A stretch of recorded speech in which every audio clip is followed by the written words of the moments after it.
This is a Vault Studios production. I'm Spencer Brudig. I'm Will Johnson. I'm Jessica Knoll. This show contains graphic material and is meant for mature audiences. He was a great kid, never had a chance to become an adult. Just a great kid who never got to be anything but a kid. That's Kevin Sova. His little brother, Kurt Sova, was just 17 years old in 1981 when he walked out of a house party after drinking copious amounts of grain alcohol and went missing from a Cleveland, Ohio suburb. 5 days later, his body was found in a ravine in an area where his friends and family had searched in the days following his disappearance. But 39 years ago, the autopsy revealed that he'd only been dead for about a day or so, and the coroner determined his death was instantaneous physiological death. There was still 0.11 blood alcohol content in his system, and there weren't any signs of trauma. So what happened between the time he vanished from the party and the time he was found not far from that house? To this day, Kurt's case remains a mystery, but we might be closer to answers now. Yeah, he's not a statistic. He's a human being. I think finally he's getting treated like that. I think for the longest time he was just a number in a case file. And now for some strange reason, I don't know that we deserve it, but there's a lot of people out here that care. True Crime Chronicles aired 2 episodes earlier this year about Kurt's case, and then we joined CrimeCon's Crowdsolve event in Chicago alongside crime experts and hundreds of citizen detectives who came out in droves in an effort to try and help solve the mystery. Renowned expert Dr. Casey Jordan is an attorney, criminologist, and behavior analyst. In true crime terms, she's a profiler. I look at cold cases or even live cases where we're really trying to find a culprit. The analytical skills are the same, but I think what's really moved me about this case is because I am essentially the same age that Kurt Sova would be if he were alive. And I can relate. It's almost like a movie reel going on in my head. That party, those parks, those people, those cars.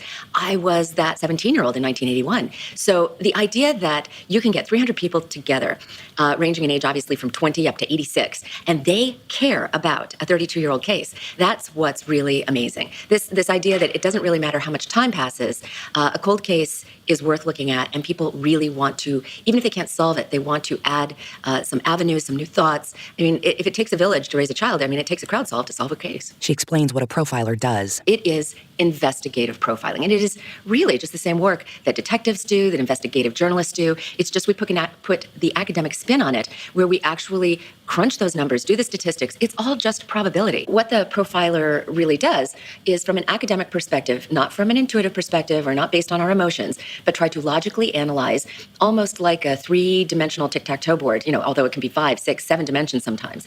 All of the things that we're doing here at Crowdsolve. You look at the timeline, you look at the players, you try to reconstruct everything from every angle, and then we brainstorm. We try to just think, if this, then this. It's Boolean logic. If this person was there, if this person was lying, if Kurt Sova left the party, did he stay at the party? You think of every avenue. I mean, it's almost like programming a video game, and you have different alternatives that take you down different paths. And sometimes when you get to the end of a path, you go, this is the most likely scenario that would explain and be consistent with every single variable that we have analyzed. But when a case like Kurt's doesn't have a manner of death, accidental, homicide, or natural, not knowing conclusively makes it a challenge. You come up with 3 entirely different case studies. One where it is foul play or homicide, one where it is natural or accidental, and then what I would call a mashup or a hybrid, where you can see Kurt Sova perhaps dying of natural or accidental causes, and then some foul play with regard to covering up his death or moving his body, which would be an illegal activity, but not tantamount to homicide. Maybe there was negligence, maybe there was neglect. I think a lot about, these fraternity parties where people get toxic alcohol poisoning and everyone panics and they try to cover up the death of their frat brother. And I mean, you think about these kind of scenarios. We learn a lot by studying known crimes. And we understand a lot about human behavior. So we can envision these different scenarios. And I am even open to the idea that Kurt Sova stumbled, probably in a drunken stupor, to the exact location where he was found. It's unlikely, but we have to consider it. We can consider that he was abducted from outside of the party house and spent 2 or 3 days in captivity and was dumped there later. We can envision that he actually died within the party house or wandered back in. Perhaps the other people within the house knew about it, and perhaps they didn't know about it. Perhaps they discovered it later. She speaks to the group of citizen detectives and works with them in small groups, dissecting the case files. I lead every session by talking about how we are all subject to our own bias, our age, our demographic, where we grew up, what we think about these things, our prior training or education. And what I want everyone to understand is that they are subject to their own biases, but they also, by being aware of that, can open up their brains to this concept that anything is possible, short of, alien abductions. We're not going to entertain supernatural stuff. Looking at the case, could those handful of partygoers know something still today that they aren't telling? When I asked the attendees, look, if there were 6 or 8 people at that party and they knew that Kurt died, maybe overdosed from alcohol poisoning, and they covered it up and dumped the body there, could they all keep a secret? And it was universal, no. 6 or 8 people could not. You would have leakage. You would have somebody turning on the others. You would have somebody taking the reward money. And I agreed with that. But then another attendee said, okay, maybe not 6, but maybe 1, maybe 2 could keep the secret for all these years. And that really kind of opened up a whole different pathway of thinking. If that's true, then which person or persons at the party might have extra knowledge? And that, if you will, with our Boolean logic, opens up the possibility of finding those people and re-interviewing them. And perhaps in a new and different way, perhaps not by law enforcement, perhaps by an investigative reporter or a criminologist that they would trust. And they would say, look, this is how it happened. I think that is TBD, to be determined. We don't know really what's going to come out of the end of this Crowdsolve that might lead the Sova family or law enforcement to re-interview people, maybe with the assistance of polygraph, maybe with the blessing of the Sova family. And if there is somebody out there who does know something, maybe the idea that people care, that the statute of limitations has run, that no one's going to blame them too deeply, and that having the answers is more important than keeping the secret after all these years. I think that's kind of the end game of what we're hoping for. The 4-decades-old case first grabbed Newburgh Heights Police Chief John Majoy's attention 4 years ago. We caught up with the chief, some of those citizen detectives, and other crime experts to see how they plan on using this gathering of the minds to solve his case once and for all. We're taking a unsolved death case from 1981 where a 17-year-old boy was found dead and by an unknown cause of death.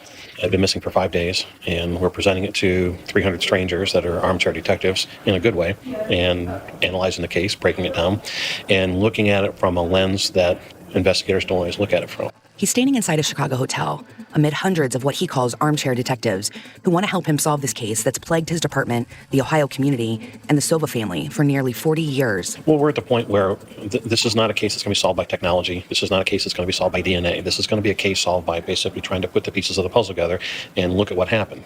And there's not a lot of physical evidence to speak of that we can go and analyze and put back together and say, okay, here's what we have, with 2020 technology and 2020 standards. We don't have that. What we have is we have people. People are at a party. This kid's there drinking at a party.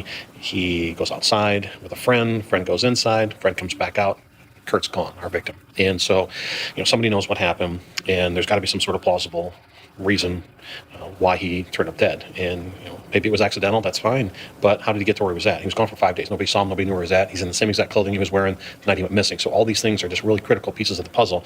And so by having people take a different look at it, they may know something more than we know. And the chief is astonished by the crowd of people who came in droves with a commitment to uncover the truth and help him close this case file forever. It's in short order making the world a better place because they're helping out a stranger. The stranger is the sole surviving member of the Sova family who's here with us today, and helping him get some answers for his family that they never got in 1981 or 1989. Majoy was a criminal justice professor as well, and what he knows is fresh eyes can make all the difference in cases like Kurt Sova's. It's just amazing that they've got notepads and they're just writing notes on stuff, and they've been, I'm walking through the restaurant last night and walking through the lobby of the hotel, and there's people out there with highlighters, and they're just highlighting things of the case, and it's just incredible to show their passion for this, and I think that is such a neat thing, and it can really help law enforcement tremendously. Kurt's mother, Dorothy, was also investigating her son's case for years, also hoping to lend a hand to law enforcement. Her other son, Kevin, handed over her box of notes to the police when she died. She's no longer with us, which makes this all the more harder because this is something that she deserves. This is something that their family deserves. And the police department didn't investigate it well in 1981. And had they done their job, we probably wouldn't be here today. But we can't change that. We can only make today better, a better day. We can make tomorrow a better day. And Dorothy's notes were very copious. They were very detailed. And there was really people calling, I heard this and I heard this, and she didn't go and dismiss anything that anybody said. She wrote it down in this notebook. But once the chief took over Kurt's case, he had no idea that it would take off like it did. In fact, the coverage, social media, and this event has quickly brought national attention to his cold case, which is a good thing since some of his witnesses are all over the country these days. But, it's not going to stop us. We're going to go wherever the path takes us. If the path takes us a couple states away, then we're going to go a couple states away. And we've got partners in law enforcement that are very willing and able to help us. And so we're already working a number of different angles to that degree. That's important because someone knows something, somewhere. And events like Crowdsolve and platforms like social media open that dialogue wide open. Social media can come with its own set of problems, too. The disadvantages are going to be the rumors out there. I heard this and I heard that. And, we've had plenty of those roads traveled. And unfortunately, there are some roads you have to travel in investigation. But at the same token, if you don't travel that road, you don't know what you're going to get. She had a life, and someone took that away. 31 years hunting for her mom's killer. And it's going to end with me getting the person that killed my mom. Pune Gray is closer than ever. So these are dangerous people. Extremely dangerous people. From the team that brought you Urge to Kill, I'm Ashley Porslin. Are you willing to go to war, so to speak? And this is The Yellow Car. I'm always ready for anything. Subscribe now.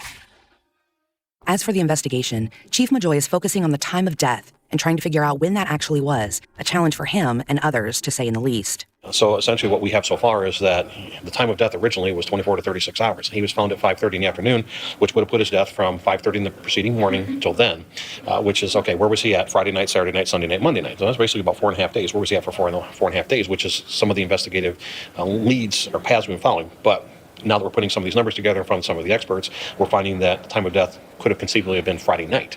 Okay, so let's just say he did die Friday night. Where was he for those days? It's just one of the puzzle pieces of the investigation that's missing. The first question is, where was he while he was alive for 4 days? Now we're asking, where was he when he was dead for 4 days? And for now, the chief says at this point, everyone is still a person of interest. Everybody at the party is a person of interest because everyone who had last contact with him. We have a couple people that, oh yeah, we'll talk to you, and then all of a sudden our phone number's blocked. So we're just paying visits to some people randomly showing up at their houses to talk to them. And so you got to kind of wonder why people don't want to help. His cause of death is another stumbling block in the investigation. It doesn't appear as though that it wasn't a traumatic death, it wasn't gunshot, it wasn't stabbing, anything like that. But how did his body get there? It's more plausible to think that somebody moved his body. And let's just say he died at the party. All these people are there. They're adults, they're drinking, they're carrying on, and all of a sudden someone's dead. Are they going to call the police and be like, hey, we're having this party with underage kids drinking here, and one of them died, and will you come get him? This is going to be that. So did they have a motivation to want to go and make him go away, avoid the problem, So those are all just a number of different theories. And those theories are what Crowdsolve attendees are looking at as well. Miranda George is one of those citizen detectives here in Chicago. She takes a break in between sessions to chat for a minute in the lobby. True crime has always intrigued her, and this is her chance to help with a real case. I guess the mystery of what's really out there in the world. You can watch things on TV, you can read a book, but this is true stuff. And I guess just how do some people's, like serial killers or stuff like that, how does that really happen in someone's brain? Mark Tamura is here with his wife as an attendee, but he also has an investigative background himself. I spent over 30 years as a firefighter, and since 2003, I've been a fire investigator and spent some time on the county task force investigating fires, and it's always intrigued me. Normally, investigations are very closed off, and I know this is a new way of trying to garner more information to where you get a bunch of different eyes on something to get as many different ideas and directions as you can to get answers. And I think as a concept, it's a very interesting concept, and I hope there's a very successful outcome. Among Mark, Miranda, and hundreds of others in Chicago, some experts are also on hand, weighing in and giving insights into how their jobs help solve cases like Kurt's. Jay Cherry is a retired FBI agent and runs his own polygraph business in Illinois these days. A lot of people think, well, if you believe the lie enough, you'll just pass that test, and that's simply not true. Other people say, well, what if you're on medications, or what if it's been too long? You might not remember what happened, because this is a cold case, and things did happen a long time ago, but unless you have memory issues, you would remember if you were involved directly. This is a pretty serious allegation that we're talking about. You would remember, and like I said, there are many applications to kind of hone in the investigation and give it some focus maybe again, if people are willing and able to take a test, to either clear their name or to maybe come forward and clear their conscience. Here's how a lie detector works, both the examination and its examiner. It's not like the movie Meet the Parents where Robert De Niro puts his hands on your wrists and everything like that, but I have had training in interview and interrogation and in verbal and nonverbal communication and in statement analysis. So that does come into play. However, the final decision when I give a polygraph examination is based on the physiology, the charts alone. But for the interview interrogation aspect, all those things come into play. So yes, the polygraph instrument itself doesn't make the final decision. I do as an examiner. Polygraphs could be a turning point in Kurt's case with witnesses from the party he was last seen at. Because it's an old case and it's a cold case, I think there's still people that have knowledge. And one of the best ways to kind of ferret out that knowledge and try to confirm or verify different parts of the story, like they use the analogy of a big puzzle piece. We're looking for pieces to this giant puzzle. And one of the ways to kind of resolve that is through polygraph. It's not 100%, but it's very, very accurate and very useful in this type of investigation. Like Chief Majoy, Jay says this case is absolutely solvable. Do I think it's solvable? Yes. I think provided given the circumstances, I think there are still people that know something at a minimum, and there might be a little more information out there that would help resolve this matter. And to him, Crowdsolve is a lot like the FBI in a sense. I come from the FBI culture where they employ people from all walks of life. People used to think you had to be a lawyer, an accountant, or 6 feet tall and have a square jaw, as they say. But one of the beauties of the FBI, and that's one thing I learned over the years, is that they have people from all different walks of life. Mark McClish is a veteran statement analyst and can detect if someone is lying. kind of like a human lie detector, if you will. I'm a retired Deputy United States Marshal. My expertise is in detecting deception by analyzing how a person phrases their verbal or written statement. And I came to Crowdsolve just to give them a presentation on my statement analysis techniques so that when they, in their breakout sessions, analyze some witness statements, they can use the techniques to determine if a person's being truthful or deceptive. Analyzing statements is yet another useful tool for those being interviewed in Kurt's case. It's all about breaking down the words and sentences used when questioning someone. The key thing to look for is there's a general principle is that the shortest sentence is the best sentence. And what I mean by that, if there are words you can remove from a statement or a sentence, and the sentence is so grammatically correct, those extra words always give you extra information. Now, in a truthful statement, it might be an adjective. I saw Bob in his blue truck. Well, you can remove the word blue. I saw Bob in his truck. It still makes sense. So the word blue gives us additional information. We know the color of the truck. It also indicates Bob has another truck that's not blue, and that's why the person made a distinction. But for deceptive people, these extra words are sometimes qualifying words. They want you to think one thing, but if you listen closely, they're saying something different. And the example I used in class today was the attack on figure skater Nancy Kerrigan in 1994. She was competing in the U.S. Nationals. When they arrested the perpetrators, they're all somehow tied to figure skater Tanya Harding. And Tanya Harding finally came out with a statement. In her statement, she says, I don't know for sure what's going on at all. Well, you don't need the words for sure. I don't know what's going on is a good statement. But she couldn't say that. That would be a lie. So she said, I don't know for sure. And a good reporter would ask her right then and there, tell me things you're not so sure of. Because 2 weeks later, she did come out with additional information. And so you're looking to see, did the person use extra words to qualify their statement? Or maybe people use words like, I swear to God or honest to God, which again are not needed, but they use them to try to convince you that they're being truthful. The most important thing, and signs to look for that indicates someone is lying. Just listen to what people are telling you. But I gave them some other examples to listen for. We also want to look at verb tenses. If a statement's coming from memory, it should all be in the past. It doesn't matter if it happened 5 years ago or 100 years ago. I mean, it's all in the past. And so if it's coming from memory, based on the rules of grammar, everything should be in the past. So there's several things you want to listen for in a statement. The other thing I talked about was when you ask specific questions, you're looking to see if the person answered your specific question. I mean, people give us answers all the time, but a lot of times they don't answer the specific question, which means they're absolutely withholding information. Timothy McVeigh, the Oklahoma City bomber, was asked, have you ever built a bomb? He said, I never had my hand on one. Well, that's not answering my question. And so it means he's withholding information. Of course, he was convicted and executed for being the Oklahoma City bomber. So you're looking to see if the person answered your specific question. It happens all the time where they don't. The other big one is, did the person answer your question with a question? This happens a lot too. And if a person answers your question with any type of question, it means you asked a sensitive question. And usually it's a stall tactic to give them time to think about, well, how should I answer this question? For example, did you take the money? And a common deceptive answer would be, did I take the money? No.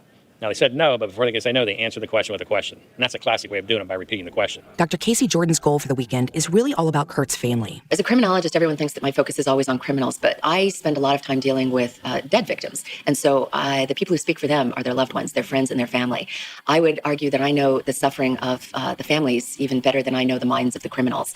And that these families very often want answers. They are in what I call a Mobianate, an infinity of suffering, because not only do they want answers about what happened to their loved one, but they want to know that whoever is responsible isn't out there doing it to someone else.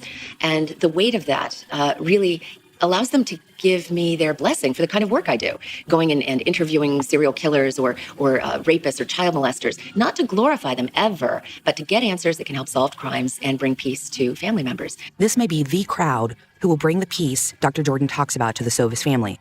And maybe the so-called love of true crime will ignite the passion in these citizen detectives. And maybe, just maybe, uncover some truths. Because I do think that law enforcement does end up in corners. Their training makes them think in particular ways that they don't want to break the mold from. And I think that what we do as a crowd is kind of break that mold and say, but let's look at this in different ways. It's free to try, and it could get us closer to the truth. Kurt's brother, Kevin Silva, clings to the hope that someone who knows something will finally tell the truth. But he knows the ending to his brother's story may be hard to hear.